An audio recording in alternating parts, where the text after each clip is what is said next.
Everyone loves recruiting. And this weekend, because Alabama's playing Austin P and everybody else is playing some other dented soup can, it's a great time to talk about recruiting. And we're going to do it right now. Locked On Bama, your daily podcast on the Alabama Crimson Tide. Part of the Locked On Podcast Network, your team every day.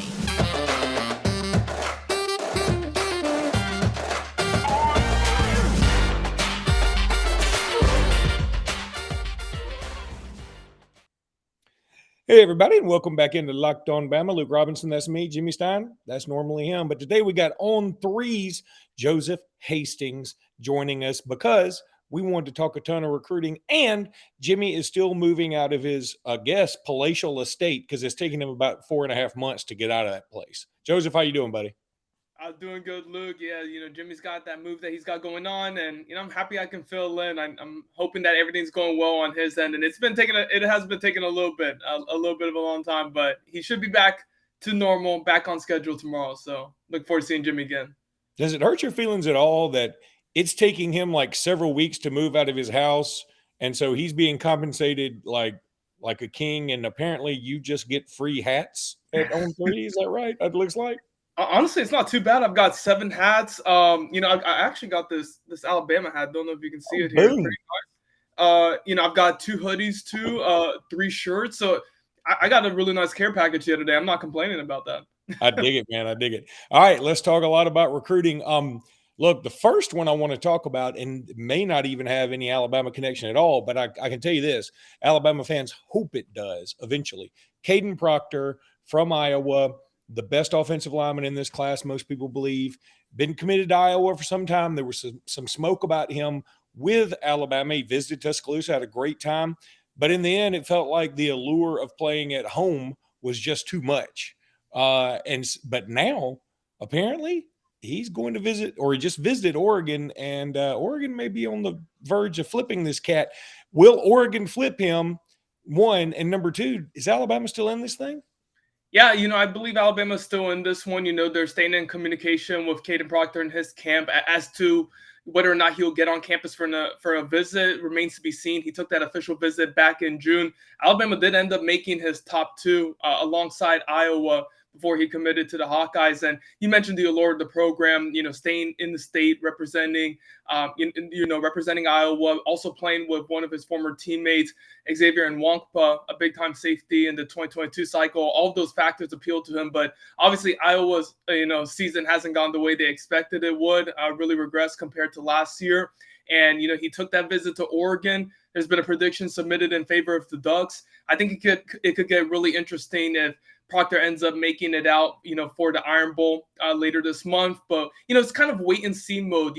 When prospects commit, especially during the summertime, we expect, the hope is that they, extend their pledge all the way out until early signing period, and then they sign with your program. But, as we've seen with a couple of Alabama commitments, a few of them, Caleb Downs, Justice Haynes, Tony Mitchell taking visits elsewhere, there's always a little bit of concern, when prospects, committed to your program step foot on other campuses. But, like I mentioned before, it's wait and see mode with Caden Proctor. I won't give you, I don't know if I can answer your first question about whether or not he's heading to Oregon or not. We'll see. I think Alabama is the X factor here, but, the Crimson Tide do remain in contact with him.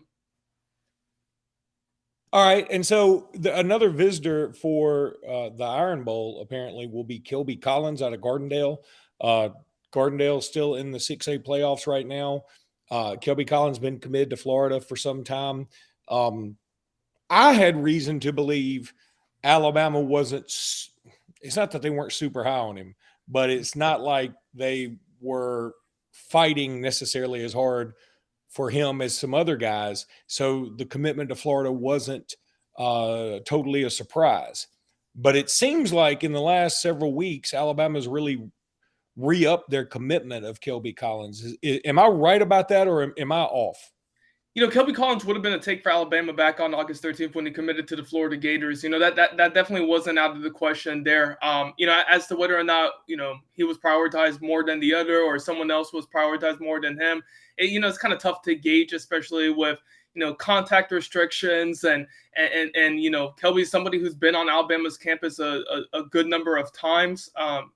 He's had a lot of in-person contact with the Crimson Tide compared to some other prospects who may have only been on campus a couple of times. So, that's pretty tough to gauge. But, if Alabama's going to play host to you for an official visit, especially this late in the process, it kind of is a telltale sign that they want you.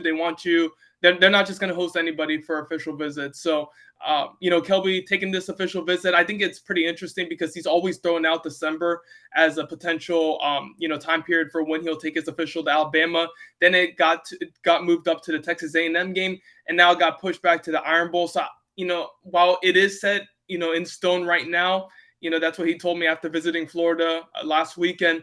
I think it could potentially change and move to December, especially with how Gardendale season goes. So, once again, I hate saying this, but it's just kind of wait and see, especially with Alabama's defensive lineman targets, Reuben Bain, Jordan Hall, James Smith, what's going to go on with them. And then Kelby Collins, obviously, they're still in touch with Peter Woods. David Hobbs, I expect him to land elsewhere. So, this defensive line class will be interesting to see how it finishes. You already have 3 commitments. The expectation is that they land 2 more. If they only get one of those top targets, do they go to the transfer portal route? Do they circle back to some, prospects who are committed elsewhere that maybe weren't as high on the board before? We'll see. But, Kelby Collins does remain a priority for Alabama, and they'll get him on campus later this month.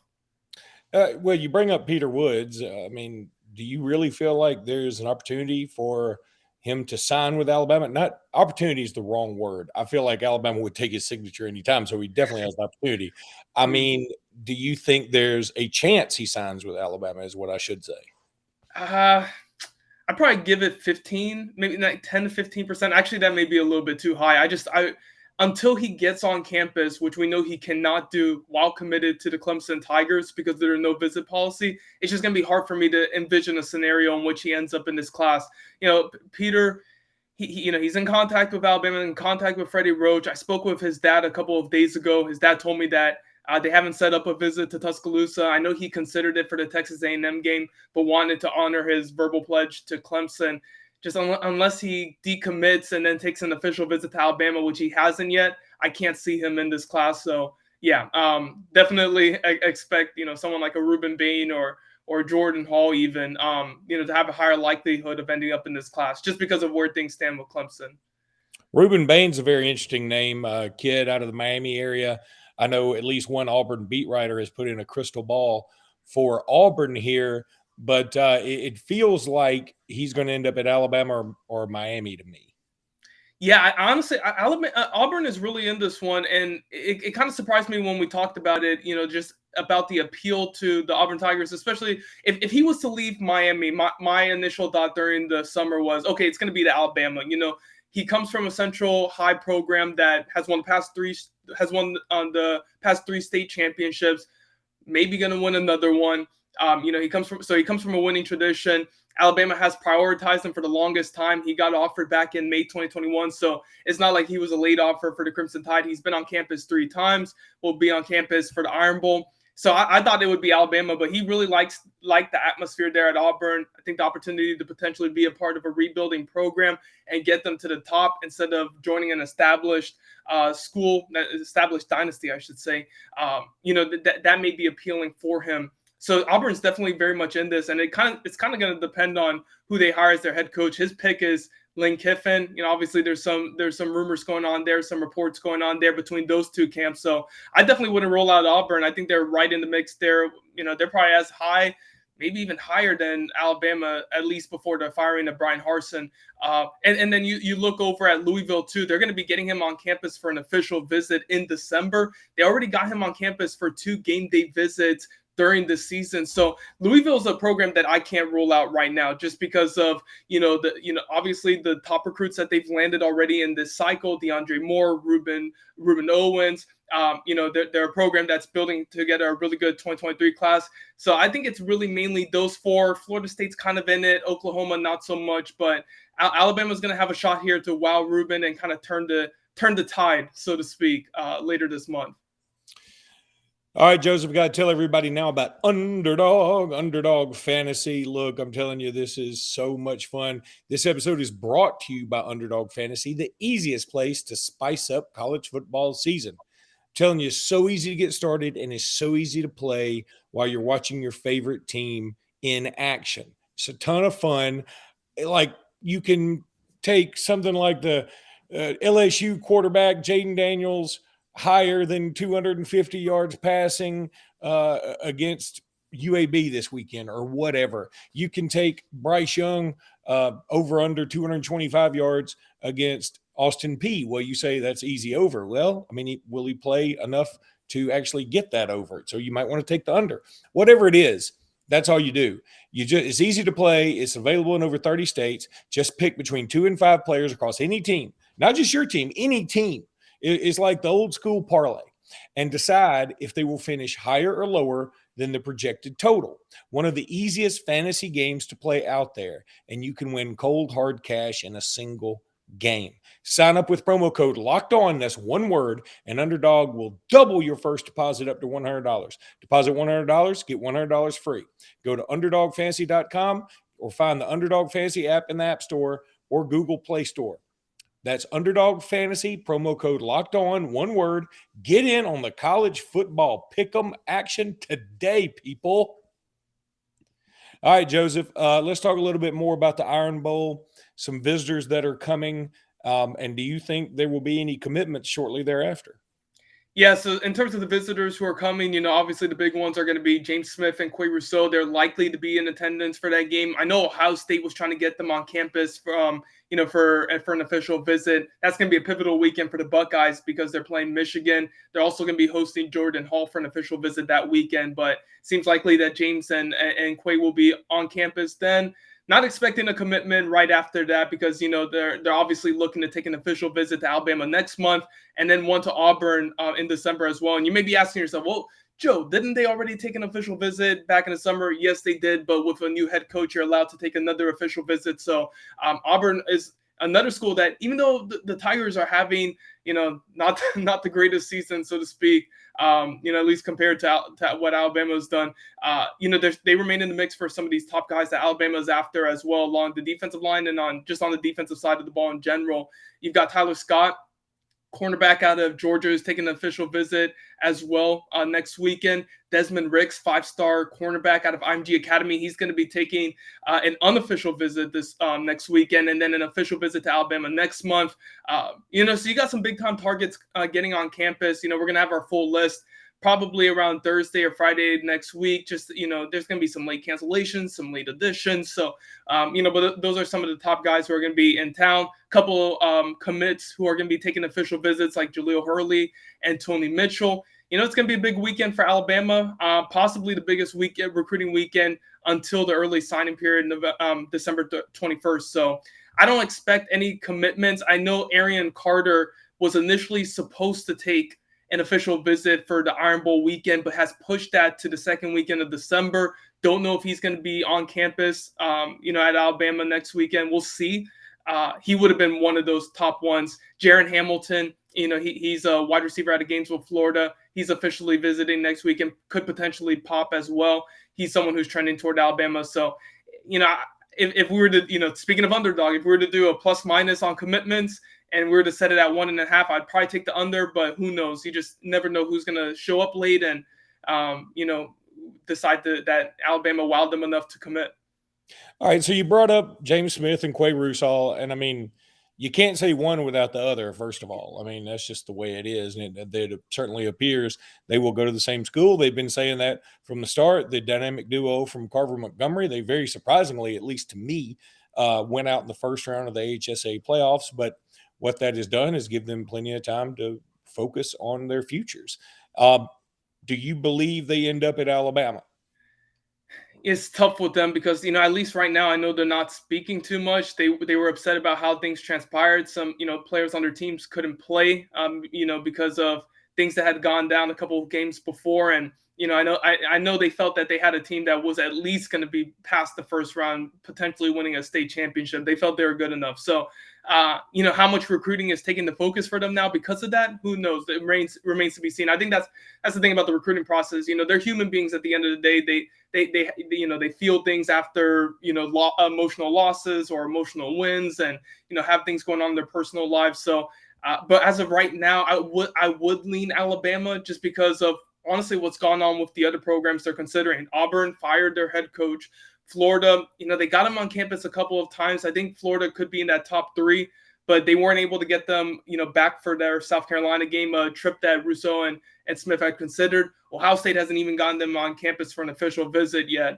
Georgia seems to have been slipping with them. They didn't visit for the Georgia-Tennessee game, which for UJ is a huge missed opportunity. So, and that was because of, Qua having an injured shoulder. But just the way everything's kind of lined up, it just feels like it's trending in Alabama's direction. But I'm still watching out for Auburn here, despite the firing of Harsin and the season not them having a subpar season. I'm still watching out for Auburn, but I would give the edge to the Crimson Tide right now. You were not making a lot of friends right now, Joseph. You need to, but you're telling the truth, and that's all you can do, right? I mean, it's not you that's picking these schools. But so, okay, then, because I'm not saying that it was a pessimistic view about Smith and Russaw and Collins and Proctor and all that. Tell me who you think Alabama actually does get here in this late period. I know you mentioned Arian Carter, who just decommitted from Memphis, a linebacker who's really shot up the recruiting rankings. And then you mentioned Hamilton, the wide receiver from Gainesville. Aside from those two, who do you believe Alabama ends up closes with? I mean, to be honest with you, Luke, those are my two. I don't want to say slam dunks. There's never a slam dunk or a guarantee in recruiting. Those would be the 2 picks right now. Those would be the 2 I feel the most comfortable about in terms of Alabama's chances with. James Smith and Qua Russaw, I haven't submitted a prediction yet because I do need to see what goes on with that Auburn official visit. But, I would put them in my mock class today for Alabama. Reuben Bain, I think there's a shot there. I don't know. His is an interesting one because he wants to let it play out all the way until the early signing period. I truly don't think, and I spoke with him in person last week, I don't think he's made a decision yet. So it's really tough. Alabama's in that top 3 or top 4 mix. He told me that, but I don't think he has one school trending ahead of the other, despite him being from Miami. Santarian Perkins, the Ole Miss linebacker commitment, I still have my prediction in for Alabama to flip him, but it's just such a wild card there because of everything that's gone on in his recruitment and the possibility of him flipping to Alabama in July, not doing so, showing a lot of love to Ole Miss, then showing a lot of love to Alabama when he visited, then showing a lot of love to Ole Miss. I want to go with him. I'm really 50-50 on him. And then with cornerbacks, it's just kind of hard to tell. You've got the Mari Brown out of South Florida.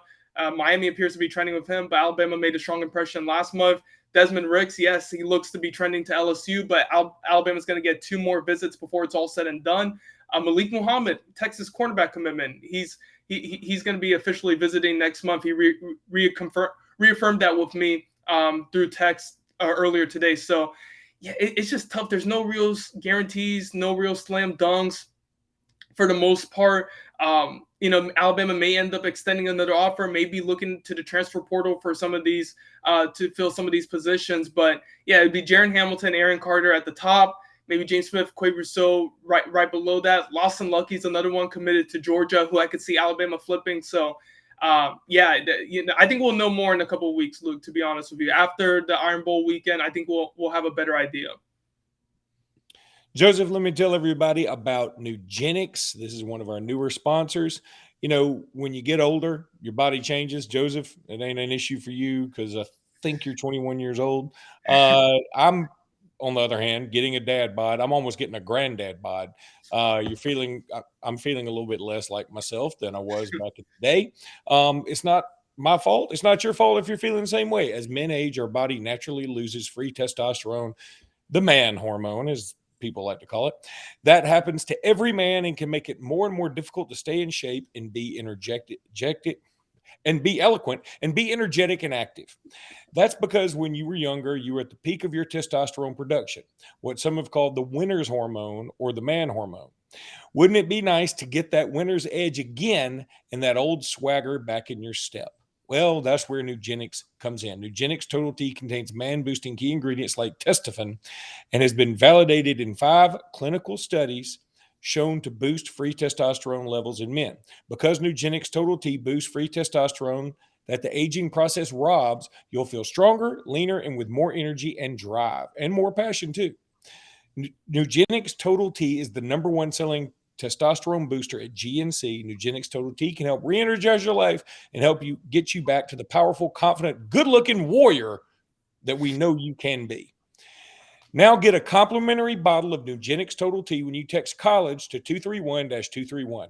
Text now and get a bottle of Nugenix Thermo, their most powerful fat incinerator ever, with key ingredients to help you get back into shape fast, absolutely free. Text college to 231-231. That's college to 231-231. Get a complimentary bottle of Nugenix Total T when you text college to 231-231. Okay, so a lot of stuff's happening in college football world right now. How much more difficult is it for a recruiting reporter, recruiting analyst, recruiting guru like yourself to stay up to date with everybody when you have to factor in the coaches are getting fired much earlier? The NIL is a factor now, and you may not have access to as much information about the NIL stuff because it's pretty hush-hush from most colleges. And then the transfer portal. So where you think Alabama, let me just pick an Alabama out of the air here. Alabama may need a tight end for next year. And so you immediately say, okay, what about Lawson Lucky or some of these other guys they're going after? Well, what if Alabama has their eye on a tight end, but they can't really say anything about it because you're not tampering. You're not really supposed to talk about it. I mean, it's got to make it very difficult for you guys. Yeah, it's pretty difficult, to be honest with you. Just trying to keep up with everything, the ever-changing landscape that is college football right now in the recruiting world. Just one thing that I continue to do is build the relationships with the kids themselves. Obviously we'll have information that we get from other sources as well, but it really comes down to the relationships with the kids, with their parents, the coaches. Do they trust you? Can they trust you with information, things like that? And that's kind of what you have to do in this day and age, especially with so many factors at play. You have to trust those relationships that you've built. NIL is tough too, because even when we do know of something, can't really say it, you can't really express it. There's a lot of things that just kind of go on behind the scenes that you can't really talk about. You can't really be open with as well. The transfer portal, there are times where a school has their eye on someone, but they can't really begin their official pursuit because obviously that person's still a part of another program. So yeah, it gets a little bit difficult, especially like with where Alabama is right now. Like the assumption is when you're looking at their defensive line targets that there's a chance that they missed out on most of them. I think James Smith should end up in this class. We'll see, but there is a chance that they miss out on all those top guys. Are you going to be able to circle back late to some other ones? If you don't, the transfer portal is definitely going to be the next place you look, but you can't really factor that in right now. You have to kind of stay in the present. So it is difficult, and you have to kind of stay on your toes. You have to be looking at your phone 24/7 pretty much, see, new tweets, new offers, all of that. But yeah, I enjoy it for the most part. All right. So Auburn's looking for a new coach, obviously. Who of those being discussed do you think would cause Alabama the most headaches in terms of winning recruiting battles head to head? And before you answer, I know it seems like Lane Kiffin is the leader in the clubhouse for the Auburn coaching position, but I took a look at Ole Miss's recruiting, and they're number 25 in the country. Now they got 8 4-stars and I don't know 4 or 5 3-stars or whatever. So it's not bad, but it's certainly not. It doesn't scream elite recruiter. I think Kiffin is an excellent offensive coach. I think he will do really well wherever he lands.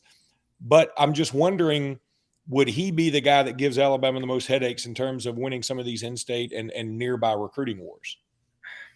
That's a difficult one to answer because Lane Kiffin kind of reminds me. I don't want to.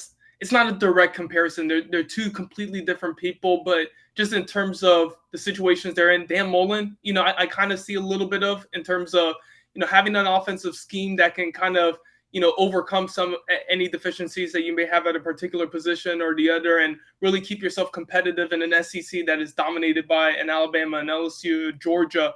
Dan Mullen was able to get Mississippi State to number 1 in the country. Lane Kiffin hasn't reached those heights with Ole Miss yet, but man, he's come pretty darn close to it, and has come pretty close to beating Alabama. So yeah, I think he could give Alabama some, some trouble. And you mentioned the recruiting class where Ole Miss is. It's definitely a lot tougher to recruit at Ole Miss and get players to go to Oxford than it is to recruit at Auburn. That's just the case. And the ever-changing landscape we talked about, NIL, Auburn is definitely participating in that. So behind an NIL backing, a Lane Kiffin personality, whether you like him or love him, he does resonate with recruits and he does resonate with players. I think he could give Alabama some issues. Dan Lanning would also be kind of interesting, in my opinion, at least for the immediate future. You talk about, I believe he offered Qua Russaw. He was recruiting those two at Georgia. Look at what he's done with Oregon. Obviously, then, wasn't able to come out on top recently. But I think he'd be a pretty interesting one to pay attention to. But Lane Kiffin, he seems to be the top guy. I think he could cause Alabama some issues. Not to the point where I think he's out recruiting Nick Saban or anything and landing number one classes back to back. But yeah, he could present Alabama some problems. Joseph, you're the absolute best, man. How can everybody keep up with you? And I'm going to tell you something. You guys at On 3 have been absolutely killing it, man. You do a fantastic job. Your write-ups are awesome. It's so much fun to read your stuff. Really appreciate that, Luke. And you can follow me on Twitter at Joseph A. Hastings. I finally got verified. Had to pay $8 a month for it, but I'm there. I finally got verified after all these years. And you can follow I post all my stories on there. And then also on BamaInsider.com. Obviously, we're running a great deal. $10 will get you access until August 31st, 2023. Or you can join for a month and pay $5, which is 50% off. Join me on the Talk of Champions message board. We're actually doing a recruiting roundtable right now with Andrew Bone and myself. So we do a lot of great discussion. We have a lot of great discussions on there. So we'd really appreciate if you all sign up. And thank you, Luke, for having me on and reaching out. That's Joseph Hastings. He's the best in the business, and he works with the best in the business when it comes to Andrew Bone. And he also works with other people in the business, like Jimmy Stein. Yeah. And we'll see Jimmy soon. Jimmy actually, we're talking about promoting BamaInsider.com. Jimmy does a rewatch thread of every single game that is absolutely phenomenal. Really encourage you all to check that out. And it really is good. I mean, and most of us rewatch a game, but I know that Jimmy actually he takes a block of time and rewatches the thing pretty intently, as if it's going on originally, but for Jimmy, it's we all watch The Sopranos, but when you go back and rewatch The Sopranos, you see some of the nuance that you didn't see before. And I think that's the way Jimmy's watching. He does a great job with it, but I'm telling you, you guys are On 3, and I knew it was going to happen this way. Y'all are quickly becoming the place to go to for all this stuff, because Shannon Terry wouldn't have it any other way, right? He wasn't, and we're adding some really great things in terms of the transfer portal, name, image, and likeness. We have a whole subsection of the site dedicated to NIL and just following all the storylines there. You can go on a prospect's profile sheet and see their NIL value and see it change in real time. It's truly awesome. The features are great, and I love being a part of it. All right, buddy. That's Joseph Hastings with On 3. We will talk to you again soon, buddy. Until next time, roll Tide. Roll Tide. Thank you, Luke.